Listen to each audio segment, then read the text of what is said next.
बुझेला ना मोर परेशानी, तू तो बहरा कटती हुई बचानी। पलानी में जवानी रोवता हमरो, पलानी में जवानी रोवता राजा हो, पलानी में जवानी रोवता।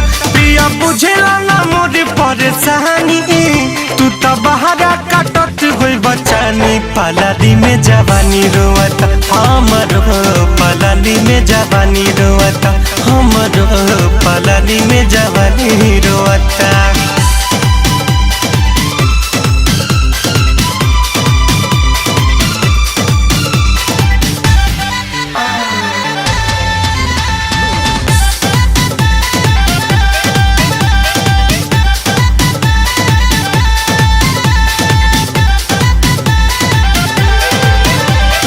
विरह वियोग के रोग लगा के बस गईला परदेश में।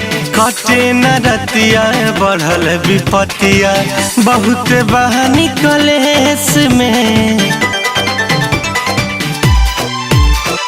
विरह वियोग के रोग लगा के बस गईला परदेश में।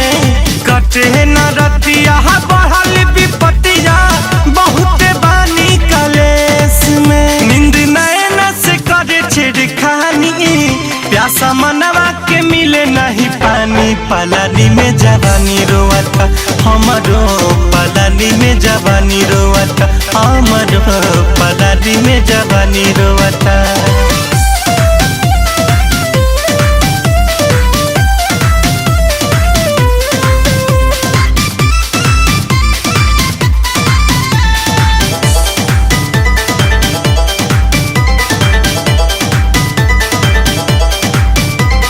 बिहू की के बिंदिया रुए, सोरह सिंगार बेकार भइल। सवती जैसन लागे से जरिया, तन के गहना भारी भइल। बिहू की के रोवे बिंदिया, सोरह सिंगार बेकार भइल। सवती जैसन लागे से जरिया, तन के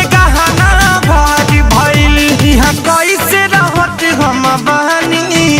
रावा कबहू नहीं सोचतानी, पलानी में जवानी रोवता हमरो, पलानी में जवानी रोवता हमरो, पलानी में जवानी रोवता।